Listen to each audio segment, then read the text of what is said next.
तो hello guys, welcome back to our YouTube channel law aspirant. तो आज के इस वीडियो में हम लोग जाने वाले हैं section 51 of the Indian penal code, जो कि है ओथ, जिसका कि हिंदी अर्थ होता है शपथ।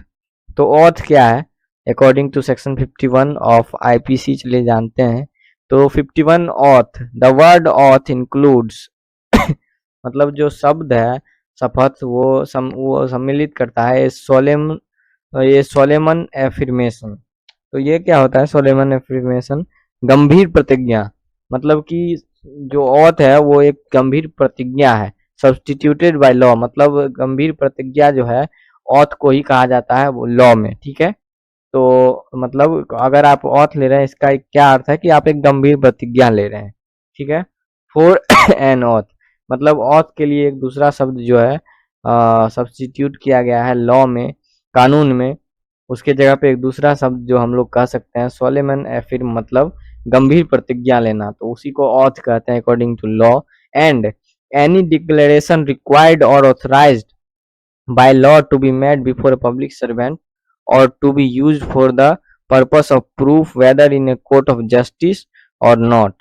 तो यहाँ पे क्या है कि अगर कहीं पे कोई डिक्लेरेशन अगर मांगना है किसी से, जैसे कि अगर कोर्ट में ही, जैसे आप देखते होंगे मूवीज में, या फिर आप अगर कोर्ट रूम में कभी गए होंगे तो आपने देखा होगा कि वहां पे कोर्ट में ना गीता पे हाथ रख के रखवा करके उससे ओथ लिया, बोला जाता है कि आप ये कहिए कि आप जो भी कहेंगे वो सच कहेंगे, सच के सिवा कुछ और नहीं कहेंगे आप।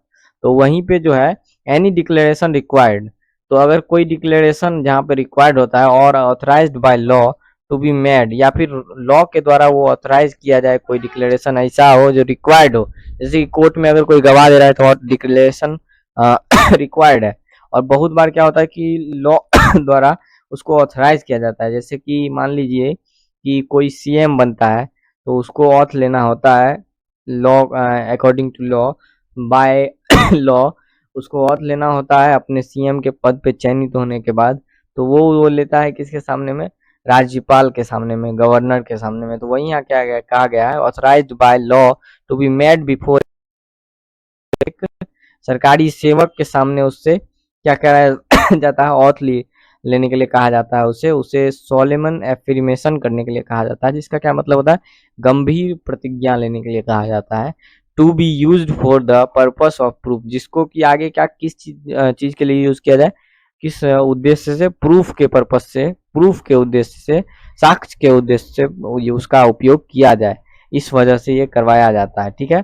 Weather in a court of justice और नॉट, और वो जो है यहाँ पे जो ये ऑथ होता है वो कोर्ट ऑफ जस्टिस में बनवाया जा सकता है, या फिर कोर्ट ऑफ जस्टिस में इसका यूज किया जा सकता है, या फिर इसको कहीं बाहर भी यूज किया जा सकता है। जैसे कि हम लोग यहाँ पे मान लेते हैं कि कोई सीएम ऑथ ले रहा है, तो वो तो कोर्ट ऑफ जस्टिस में ओथ नहीं लेता, मतलब न्यायालय में ओथ नहीं लेता है, उन्हें तो लेना होता है यहाँ राज्यपाल के पास।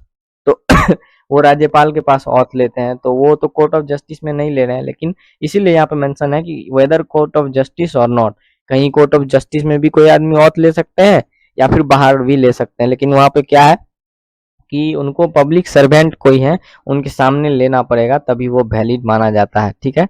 तो यही था इस सेक्शन में, section 51 of the Indian penal code, जिसमें कि ओथ, प्रतिज्ञा, या ये कह लीजिए शपथ, इसके बारे में बताया गया है कि आप इससे क्या समझेंगे अकॉर्डिंग टू आईपीसी, इसके बारे में क्या बताया गया है आईपीसी में, क्या मेंशन्ड है आईपीसी में, आप लोगों ने समझा इस वीडियो में। बाकी अगर ये वीडियो अच्छा लगा हो तो हमारे चैनल को इस वीडियो को लाइक करिए, हमारे चैनल को सब्सक्राइब करिए। और हमारे चैनल पे ऐसे ही प्रीवियस वीडियोस हैं काफ़ी सारे, जिसमें कि मैंने आपको सेक्शन 1 to 50 एक्सप्लेन किया है, और आगे भी कई वीडियो आने वाले हैं जिसमें कि मैं आपको आईपीसी के सभी सेक्शंस को एक्सप्लेन करने वाला हूं। तो आप हमारे चैनल को सब्सक्राइब कर लीजिए ऐसे ही इंफॉर्मेटिव वीडियोस के लिए। तो चलिए मिलते हैं अगले वीडियो में, तो तक के लिए गुड बाय, जय हिंद।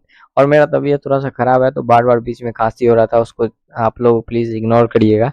बाकी चलिए मिलते हैं अगले वीडियो में, तो तक के लिए गुड बाय, जय हिंद।